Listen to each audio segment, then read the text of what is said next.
प्रिय विद्यार्थियों, हमने अपनी पिछली वीडियो में चर्चा की थी बीज की संरचना, अंकुरण और उसमें होने वाली अंकुरण की कौन कौन सी परिस्थितियां आवश्यक होती हैं, उनके सबके बारे में हमने चर्चा की थी।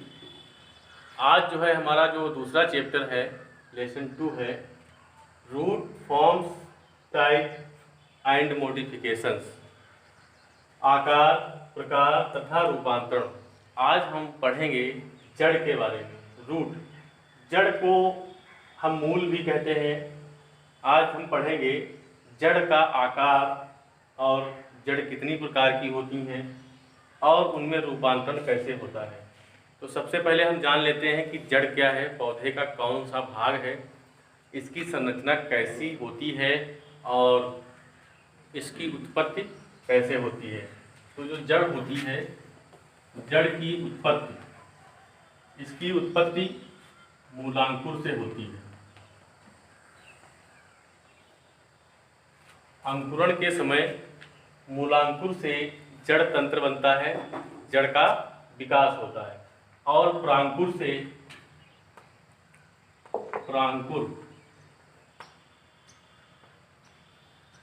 से प्ररोह तंत्र का विकास होता है। तो आज जो है हम जड़ के बारे में अध्ययन करेंगे। तो सबसे पहले हम ये देखेंगे कि जड़ के लक्षण कौन कौन से होते हैं और इसकी पहचान कैसे की जाती है। तो जड़ अगर हम देखें तो पौधे का भूमिगत भाग होता है। कहने का मतलब यह है कि मिट्टी में पाया जाता है यह भाग और नीचे की ओर गति करता है। जल की तलाश में पौधे का वह भाग जो जल की तलाश में मिट्टी में नीचे की ओर गति करता है, इसी भाग को हम जड़ कहते हैं। जड़ में और भी कई भाग होते हैं। कौन कौन से भाग होते हैं वो तो हम आगे भी पढ़ेंगे, लेकिन सबसे पहले हम इसके कुछ लक्षण जो हैं वो जान लेते हैं। पहले देख लेते हैं कौन कौन से लक्षण हैं। सबसे पहली बात, जो जड़ है हमारी, ये भूमि में नीचे की ओर गति करती है। भूमि में नीचे की ओर गति करती है। दूसरा पॉइंट, ये प्रकाश के विपरीत और जल की ओर गति करती है। मतलब प्रकाश से निगेटिविटी दिखाती है और जल की ओर गति करती है, इसलिए इसमें होने वाली गति को हम जलानुवर्ती गति कहते हैं।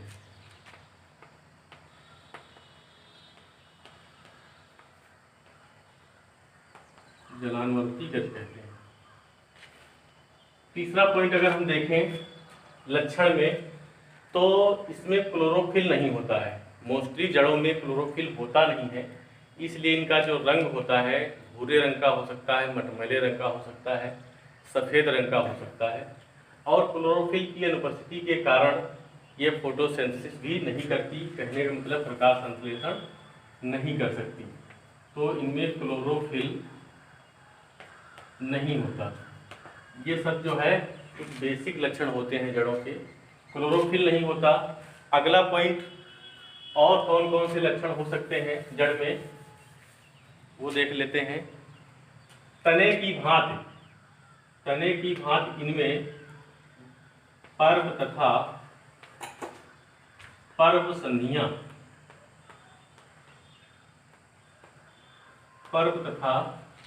संधियां अनुपस्थित होती हैं। कहने का मतलब इंटरनोड तथा नोड ये अनुपस्थित होती हैं। ये 4 पॉइंट हो गए। अगला पॉइंट अगर हम देखें तो जड़ कभी भी पुष्प धारण नहीं करती। पुष्प धारण नहीं करती। कहने का मतलब फ्लावरिंग, पुष्पन की क्रिया जड़ के किसी भी भाग में नहीं हो सकती। तो ये हमने देखा कि जड़ों में क्लोरोफिल नहीं होता है, पुष्पन की क्रिया नहीं होती है, पर्व तथा पर्व संधियां नहीं पाई जाती हैं, प्रकाश अनुवर्ती गति न होकर के जलानुवर्ती गति होती है। जल की तलाश में ये नीचे की ओर वृद्धि करती हैं। तो ये तो कुछ बेसिक पॉइंट हो गए। अब हम बात करते हैं कि जो हमारी जड़ होती है इसमें कुछ विशेष क्षेत्र पाए जाते हैं। वो क्षेत्र कौन कौन से होते हैं, तो वो क्षेत्र जरा हम देख लेते हैं। इस फिगर के माध्यम से हम देखते हैं, ये जो हमारा जड़ का चित्र बना है इसमें हम देख रहे हैं कि सबसे निचला भाग जो है हमारा जड़ का, इसको हम मूल गोप कहते हैं। इस वाले भाग को हम मूल गोप कहते हैं। ये जो है एक टोपीनुमा संरचना होती है जड़ की, सबसे निचले भाग में पाई जाती है। गोल टोपीनुमा संरचना होती है। ये जड़ को रगड़ से, मिट्टी में रगड़ से, फ्रैक्शन से बचाती है और बैक्टीरिया, वायरस, जीवाणुओं तथा विषाणुओं के संक्रमण से भी बचाती है। तो मूल गोप का जो जड़ में विशेष स्थान होता है, विशेष महत्व होता है। नीचे की ओर जैसे जैसे वृद्धि करती है तो ये मिट्टी में रगड़ से बचाने का कार्य मूल गोप करती है। मूल गोप के ऊपर हम थोड़ा सा बढ़ते हैं तो हमको जो क्षेत्र मिलता है, इस क्षेत्र को हम वृद्धि क्षेत्र कहते हैं, ग्रोथ रीजन कहते हैं। वृद्धि क्षेत्र दरअसल इसे इसलिए कहते हैं क्योंकि इस वाले क्षेत्र में सघन कोशिका द्रव्य होता है। सघन कोशिका द्रव्य होने के कारण इसमें कोशिका विभाजन होता है और जब कोशिका विभाजन होता है तो नई कोशिकाओं का निर्माण होता है। इस प्रकार इसमें कोशिका विभाजन से नई कोशिकाएं बनती हैं। तो वृद्धि प्रदेश में क्या होता है, कोशिका विभाजन के कारण नई कोशिकाओं का निर्माण होता है। नेक्स्ट हम देखते हैं अगला क्षेत्र जो हमारा है, इसको हम कहते हैं दीर्घीकरण प्रदेश।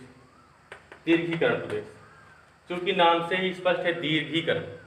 दीर्घ मतलब लंबाई में वृद्धि। तो इस क्षेत्र में कोशिका विभाजन नहीं होता है, कोशिका विभाजन नहीं होता है, फिर भी इस क्षेत्र की जो कोशिकाएं होंगी वो वृद्धि करती हैं, मतलब लंबाई में वृद्धि करती हैं और कोशिका विभाजन जैसी घटना यहाँ पर घटित नहीं होती है। नेक्स्ट है हमारा अगला जो रीजन है, उसको हम मूल रोम प्रदेश कहते हैं। मूल रोम प्रदेश, मूल रोम को हम रूट हेयर भी कहते हैं। रूट हेयर, मूल रोम को हम रूट हेयर कहते हैं। एक कोशिकीय संरचनाएं होती हैं मूल रोम, और इनका विशेष महत्व होता है जड़ में। इनके द्वारा जो जल और खनिज लवण इन्हीं के द्वारा अवशोषित किए जाते हैं मृदा से, और अवशोषित करके जड़ के जाइलम और फ्लोएम ऊतकों तक पहुंचाकर, कहने का मतलब संवहन तंत्र तक पहुंचाकर, फिर ये जो है पौधे के भिन्न भिन्न क्षेत्रों तक पहुंचाए जाते हैं, खनिज और जल। नेक्स्ट हमारा जो क्षेत्र है ये है परिपक्वन क्षेत्र। तो मूल रोम के थोड़ा सा ऊपर का जो क्षेत्र होता है, मैच्योर रीजन होता है, इसको हम परिपक्व क्षेत्र कहते हैं। और अगर हम बात करें कि मूल रोम की संख्या, तो लगभग 1 मिलीमीटर क्षेत्र में लगभग 200 से अधिक मूल रोम पाए जाते हैं। 1 मिलीमीटर में लगभग 200 से अधिक मूल रोम पाए जाते हैं। तो इस प्रकार से हमने देखा कि जो रूट के आइडेंटिफिकेशंस के जो कैरेक्टर्स होते हैं, पहचान के जो लक्षण होते हैं, उनके बारे में हमने चर्चा की। नेक्स्ट हमने देखा कि जो हमारी जड़ होती है, जड़ में बेसिकली कितने भाग होते हैं, तो मूल गोप, वृद्धि प्रदेश, दीर्घीकरण प्रदेश, मूल रोम प्रदेश, और लास्ट में हमारा परिपक्वन प्रदेश। अब हम बात करते हैं रूट के टाइप्स, जड़ के कितने प्रकार होते हैं। तो हम देख लेते हैं कि जड़ के कितने प्रकार होते हैं। मोस्टली जो हमारी जड़ें होती हैं ये 2 प्रकार की होती हैं। 2 प्रकार की जड़ें होती हैं। कौन कौन सी 2 प्रकार की जड़ें हैं हम देखते हैं। तो जो हमारी रूट है इसके 2 प्रकार फर्स्ट है मूसला जड़। मूसला जड़ को हम टैप रूट बोलते हैं। और दूसरा जो टाइप है ये है आपस्थानिक जड़।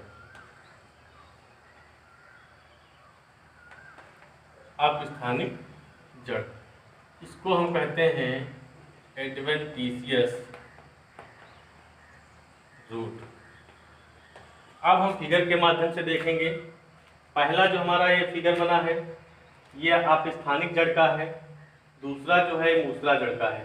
तो हम फिगर अगर देखें तो जो मूसला जड़ की अगर हम बात करें, मूसला जड़ की अगर हम बात करें तो मूसला जड़ में हम देखते हैं कि जो सबसे ऊपरी भाग होता है ये मांसल होता है, और इसमें एक जड़ सिंगल फॉर्म में होती है जो अधिक गहराई तक चली जाती है। इसको हम प्राथमिक जड़ या प्राइमरी रूट भी कहते हैं। इसी प्राथमिक जड़ से छोटी छोटी अन्य सहायक जड़ें निकलती हैं जिनको हम सेकेंडरी रूट या द्वितीयक जड़ भी कहते हैं। अगर हम बात करें कि मूसला जड़ पाई कहाँ जाती है, तो मूसला जड़ जितने द्विबीजपत्री पौधे होते हैं, जितने भी द्विबीजपत्री पौधे होते हैं उनमें मूसला जड़ या टैप रूट सिस्टम पाया जाता है। दूसरा अगर हम बात करें आपस्थानिक जड़ की, तो ये फिगर हमारा बना। आपस्थानिक जड़ में हम देखते हैं कि इसमें कोई प्राथमिक द्वितीयक जैसी संरचनाएं नहीं हैं। ये तने के किसी भाग से निकल सकती हैं, उत्पन्न हो सकती हैं और पत्तियों से भी विकसित हो जाती हैं। कभी कभी जैसे अजूबा की पत्ती है उसमें आपस्थानिक जड़ें विकसित हो जाती हैं। तो इनको अगर हम देखें तो इनकी उत्पत्ति तने के किसी भी भाग से हो सकती है, जबकि टैप रूट जो होता है ये मूलांकुर से ही उत्पन्न होती है। तो अब जो है हम पढ़ेंगे कि जो टैप रूट होती हैं और एडवेंटिशियस रूट होती हैं इनमें कौन कौन से बेसिक अंतर होते हैं। देख लेते हैं जरा हम इनमें कौन कौन से अंतर होते हैं।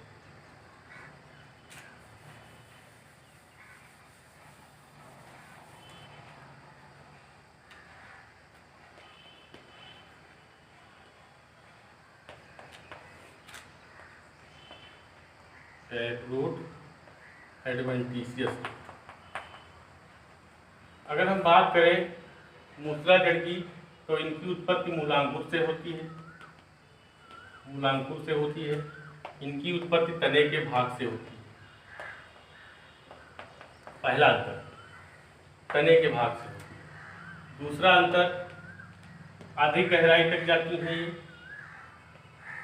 अधिक गहराई तक, अधिक गहराई तक जाती हैं। ये कम गहराई तक जाती हैं, कम गहराई तक जाती हैं। तीसरा अंतर द्विबीजपत्री पौधों में पाई जाती हैं। द्विबीजपत्री पौधों में पाई जाती हैं। एक बीजपत्री पौधों में पाई जाती हैं। एक बीजपत्री पौधों में पाई जाती हैं। इस प्रकार से हमने देखा कि कुछ इनके बेसिक अंतर हो गए। अब जो है हमने इनके लक्षण पढ़ लिए, इनके प्रकार पढ़ लिए। अब हम देखते हैं कि इनमें जो मॉडिफिकेशन होता है, जो रूपांतरण होता है, ये कैसे होता है। तो इसके बारे में जो है हम डिटेल में नेक्स्ट वीडियो में चर्चा करेंगे।